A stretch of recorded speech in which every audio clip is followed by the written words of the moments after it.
और आपने ट्विटर पर ट्वीट किया कि अडयाला के बाहर जितने भी लोग आते हैं उनको आने के पैसे दिए जाते हैं। वाकई में रोकड़ी साहब जो भी क्लेम करता हूँ तो वो मैं उसकी पूरी तहकीक के बाद क्लेम करता हूँ। ओवरसीज अक्लमंद जो बैठे हैं ना बाहर, हाँ, तो वो पे कर रहे हैं इसके लिए। अच्छा, पार्टीज में लोगों की फैमिलीज ही है ना सारी, बाकी भी मौरूसी सियासत है। बिल्कुल। इस वक्त अलीमा खान इस पार्टी का एक बहुत मजबूत पॉलिटिकल हाई लेवल का जो किरदार है। तुम्हें कुछ शर्म आ रही है व्हाट यू आर टॉकिंग, अगर तुम सेंसिबल होते और तुम्हें पॉलिटिकल जो सिस्टम है इसकी कुछ समझ होती तो तुम ये अल्फाज कहते ही ना।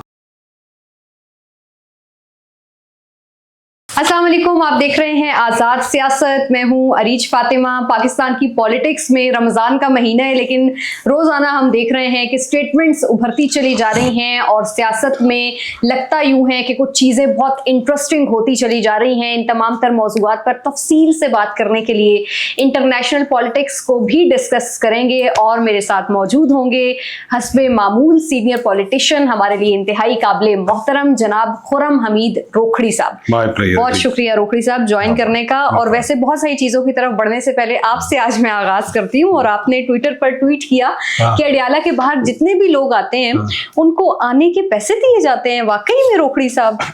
मैंने जो भी क्लेम करता हूँ तो वो मैं उसकी पूरी तहकीक के बाद क्लेम करता हूँ। 80,000 से मामला शुरू होता है, लाख पे भी चला जाता है, और फिर अगर कोई ज्यादा एक्टिविटी करे, यानी कोई हरकत अच्छी कर ले, अच्छा, हाँ, तो उसके लिए ज्यादा पैसा भी है। ये जितना भी अडयाला के बाहर स्टेज है, इट इज पेड। अच्छा, इट इज पेड, यानी हाँ कुछ आ जाते होंगे, लेकिन ये जो मेन स्टेज है ये पेड स्टेज है। अगले सवाल पे। अच्छा, वैसे तो हम देख रहे हैं कि जो उनकी फैमिली है, ओवरसीज अक्लमंद जो बैठे हैं ना बाहर, हाँ, तो वो पे कर रहे हैं इसके लिए। अच्छा, ठीक है जी, पैसा आ रहा है। उनको इससे क्या फायदा हो रहा है वैसे? उनको अक्ल जब मत पड़ जाए ना तो इंसान बड़ी बड़ी हरकतें करता है। उनको क्या फायदा हो? दे थिंक ये एक डिसेप्शन की गेम है, तो वो उस डिसेप्शन की गेम में इतने उलझ चुके हैं और इतने उस दलदल में उलझ रहे हैं। वैसे कसूर हमारा भी है कि हम उन तक सही बयानियां क्यों नहीं पहुंचा सके अभी तक। ठीक है, चलो आगे चलो। अच्छा, वैसे आजकल उनकी फैमिली भी बहुत एक्टिव है। वैसे आजकल तो नहीं, जब से वो जेल में है तब से ही बहुत एक्टिव है, लेकिन गुज़िश्ता चंद माह से हम देख रहे हैं कि बहुत सारी स्टेटमेंट्स जो हैं वो आ जाती हैं। इस वक्त अलीमा खानम के ऊपर जो सबसे बड़ा इल्ज़ाम लगाया जा रहा है, उनकी अपनी पार्टी से भी ये इल्ज़ाम लगाया जा रहा है कि वो पार्टी को हाईजैक किए हुए हैं और पार्टी की ओनरशिप लेना चाहते हैं। तो आप समझते हैं कि अलीमा खानम इस तरह का कुछ करेंगी और फिर पार्टी तस्लीम करेगी? मैं उस तरफ नहीं जाऊंगा कि हाईजैक। पार्टीज में लोगों की फैमिलीज ही है ना सारी, बाकी भी मौरूसी सियासत है। बिल्कुल। हाँ, मैं अब ये बिल्कुल ये कह सकता हूं कि अलीमा खान इस पार्टी का एक बहुत बड़ा और मजबूत पॉलिटिकल कैरेक्टर के तौर पे सामने आ गया है, एस्टैब्लिश। पार्टी वैसे एक्सेप्ट करेगी?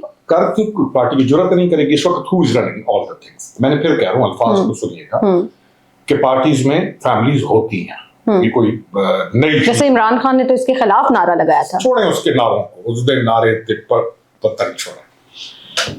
मेरा जो इस पे टेक है कि हाँ, इस वक्त अलीमा खान इस पार्टी का एक बहुत मजबूत पॉलिटिकल हाई लेवल का जो किरदार है, और पार्टी इस किरदार को ना सिर्फ मान रही है, तस्लीम कर रही है और करेगी आगे। अलीमा के साथ क्या नौरीन भी इसमें शामिल है? नो, अच्छा, मैंने सिर्फ नाम लिया अलीमा का। ठीक, वो एक पॉलिटिकल मजबूत पार्टी का उभरता हुआ लीडर है। अच्छा, उभरता हुआ लीडर तो वैसे सुहेल आफरीदी भी हैं पाकिस्तान तहरीक इंसाफ का, और शिकवा कर रहे हैं कि उन्होंने सलाम किया चीफ जस्टिस को और उसने उनको जवाब नहीं दिया। क्योंकि वो अक्लमंद नहीं है और बेवकूफ है, नाइव है। उसको ये मालूम नहीं है कि वो सीएम है, और उसको ये भी नहीं पता कि चीफ जस्टिस ऑफ पाकिस्तान का जो ओहदा है उसका डिटर्म क्या होता है। ये जो बातें करते हैं कि मैंने सलाम किया उन्होंने जवाब नहीं दिया, बेशरम आदमी। तुम्हें कुछ शर्म आ रही है व्हाट यू आर टॉकिंग, अगर तुम सेंसिबल होते और तुम्हें पॉलिटिकल जो सिस्टम है इसकी कुछ समझ होती तो तुम ये अल्फाज कहते ही ना। लेकिन क्योंकि कौम को बेवकूफ बनाना है, कुछ ना कुछ तो बेचना है ना, ये एक बेचा जा रहा है, मजलूमियत कार्ड अब खेलेगा। सेम पर्सन जब ये जाएगा केपी में और एनके लगा देगा, बिकॉज इसकी एक और है, ये आंखों में आंखें डाल के बात नहीं कर सकता। वहां पे ये एनके लगाएगा और वहां पे जाके ये छोटे लेवल के एहलकार जो है ना पुलिस वाले और उनके साथ जिस एरोगेंस और बदतमीजी और बदतहजीबी से ये वहां पेश आएगा, ठीक है, यहाँ पे क्या है, मैंने सलाम का जवाब दिया। I would suggest he should go back to his province, जहां का तू इलेक्टेड चीफ मिनिस्टर है, जा देख तेरा चीफ सेक्रेटरी और सेक्रेटरीज कर क्या रहे हैं, सिर्फ हराम ना खा उनके साथ मिल के, कुछ काम भी कर ले अपने सूबे का। अगला सवाल। अच्छा रोखड़ी साहब, मैं कल सुन रही थी अलामा राजा नासिर अब्बास ने असेंबली के फ्लोर से कहा है कि अगर इमरान खान से हमारी मुलाकात ठीक करा लें तो मैं वादा करता हूं कि आपकी हुकूमत गिराने नहीं दूंगा। क्या ये मैंडेट है राजा साहब के पास? Thank you very much. अच्छा, ही एक्चुअली सेड दिस जी, यानी इससे मैं अब क्या कहूँ, राजा नासिर अब्बास इज नॉट हमको उसको इस तरीके से तो नहीं लेंगे कि वो एक रिलीजियस लीडर जो वो है, he is a political person, senate का अपोजिशन का चेयरमैन है। एक्चुअली वैसे ऐसे चेयरमैन भी होते हैं by the way, not chairman, वो जो लीडर, ऑपोजिशन लीडर। एक्चुअली इसने कहा है, एक लतीफा है सिंधी हमारे दोस्तों का, सुना दें, थोड़ा सा ऐसे है हल्का सा। आपकी मर्जी है, सुनाना चाहते हैं तो अगर वो उनपे सूट करता है तो। अच्छा, नहीं सूट करते इतना नहीं है, लेकिन है थोड़ा सा वो नहीं सुनाता। अच्छा। वो एक एक्चुअल स्टोरी है।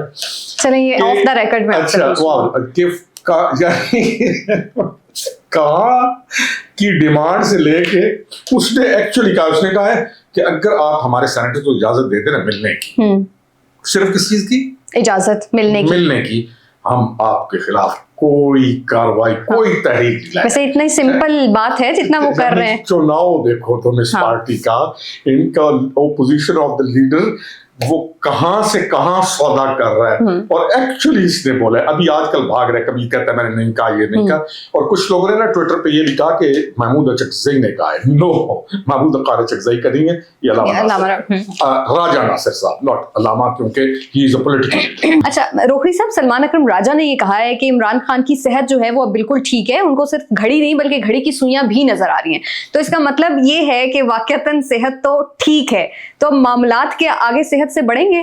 नहीं, इनसे पहले ये पूछें कि ये लतीफे बंद करना बंद करेंगे, यानी कुछ तो शर्म करो। तुम 2 दिन पहले क्या कह रहे हो, तुम 2 दिन बाद क्या कह रहे हो, तुम secretary general of the party हो, तुम जब बात शुरू करते हो तो भाई कोई हाल नहीं है इसका। अगला सवाल। अच्छा, अभी फवाद चौधरी साहब भी कह रहे थे कि इमरान खान के दौर में जो उन्होंने बुज़दार मॉडल अप्लाई किया था उसके कुछ ना कुछ नताइज तो भुगतना थे, और मेरा ख्याल है कि ये करंट सिनेरियो में ही बात कर रहे थे कि हम तमाम लोग उसका नतीजा भुगत रहे हैं। तो अब आप समझते हैं कि वही मॉडल सुहेल आफरीदी की शक्ल में भी हम देख रहे हैं, तो चीजें वैसी ही होंगी? 100%। बल्कि सुहेल आफरीदी का मैं आपके प्रोग्राम में बार बार कह रहा हूँ, उस बुज़दार के साथ एक होता था टीके।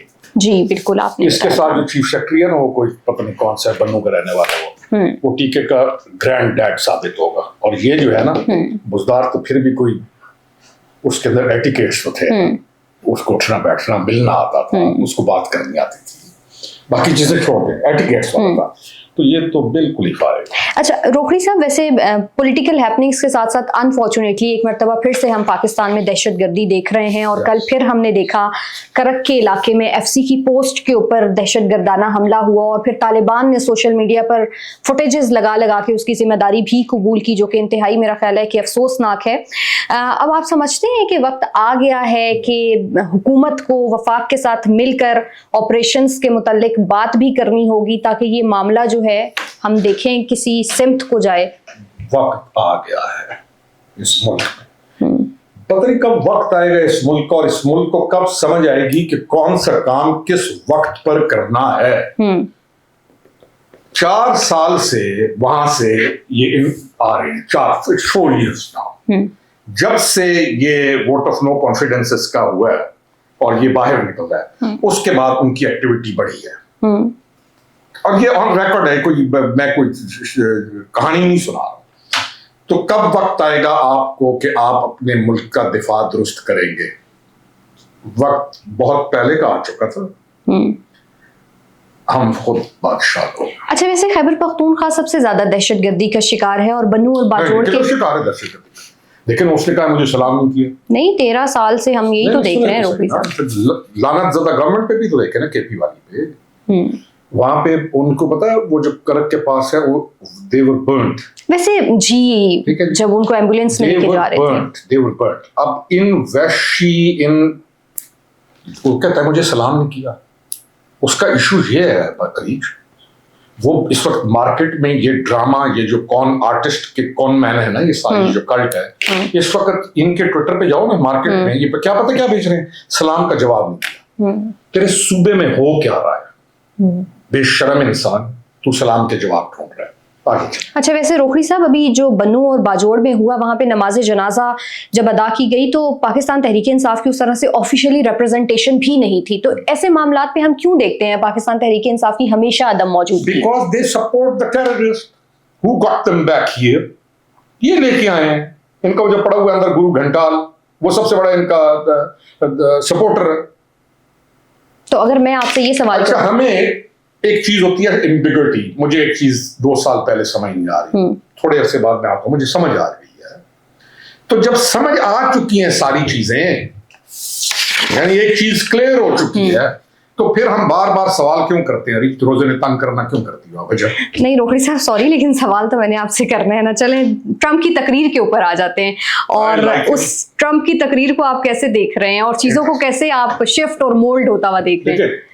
मैं ना ट्रम्प के आने से पहले वाहिद तो नहीं होऊंगा, और भी होंगे, लेकिन मैं ट्रम्प के हक में बोलता था। ये सारे ना उछलते थे, ट्रम्प आएगा, ये कर देगा, इमरान बाहर आ जाएगा। मैंने कहा अरे तो दोस्त, 2 चीजें अहम है। ट्रम्प की जो पॉलिसी है वो उनकी रिपब्लिकन्स की स्टेट डिपार्टमेंट की पॉलिसी है दुनिया में।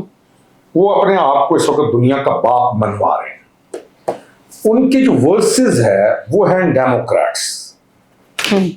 डेमोक्रेट्स, ये जो कल स्पीच हुई है ना, जी जी, ये स्पीच इज डायरेक्टली रिलेटेड, ऐसे है कि Republicans are talking to Democrats. Interesting ये है कि इन डेमोक्रेट्स के यहां पर बहुत सारे गुलाम मौजूद हैं। गुलाम मौजूद हैं, ठीक ठीक। एनजीओ जो थी ना, ये जो एनजीओ काम करती हैं मुल्क में, जिसकी आड़ में बहुत सारी चीजें होती हैं, तो डेमोक्रेट्स के बहुत सारे जो डेमोक्रेट्स के दौर में एनजीओ थी, उनके बहुत सारे यहाँ पर गुलाम मौजूद हैं जो उनके टुकड़ों पर पल रहे थे। ट्रम्प ने आके वो चीजें बंद कर दी। मैं जो एंजॉय कर रहा हूँ इस वक्त वो ये है कि स्पीच ट्रम्प की is for America, is not for us. उसने अपनी पॉलिसी दी है, वर्ल्ड पॉलिसी से भी हट के उसने इनर पॉलिसी दी है उसकी। इंटरेस्टिंग चीज ये है कि इन डेमोक्रेट्स और इन मनफी एनजीओ के टुकड़ों पर पलने वाले लोग, उनको बड़ी तकलीफ हो रही है ट्रम्प की उस तकरीर के साथ। तो तुम चीज क्या हो, तुम क्यों उछल रहे हो? तो अगर इस वक्त आप ट्रम्प के अगेंस्ट किसी को पाकिस्तान में कोई ना कोई चुरमुर करता हुआ देख लें, तो आपको समझ आए कि वो उन टुकड़ों पे पल रहे हैं। उन टुकड़ों के ऊपर पलने वाली एनजीओ के बहुत सारे, या कुछ होते हैं इंडिपेंडेंट मुबस्सिरीन जो वाकई इंडिपेंडेंट होते हैं, को सहाफी हैं जैसे, वो कह सकते हैं इंडिपेंडेंट होते हैं, एंड वी नो इट कि ये इंडिपेंडेंट है, उनके तबसरे अलग होते हैं। लेकिन जरा सा थोड़ा सा जो वन साइडेड होते हैं तो मालूम इस स्पीच के बाद आप थोड़ा सा देखेंगे ना, कुछ चेहरे आपको नजर आएंगे बड़े बड़े नजर। ठीक, बहुत शुक्रिया। रोकड़ी साहब हमारे साथ मौजूद थे। आपसे मुलाकात होगी नेक्स्ट पॉडकास्ट में। अपना ख्याल रखिए। अल्लाह हाफिज।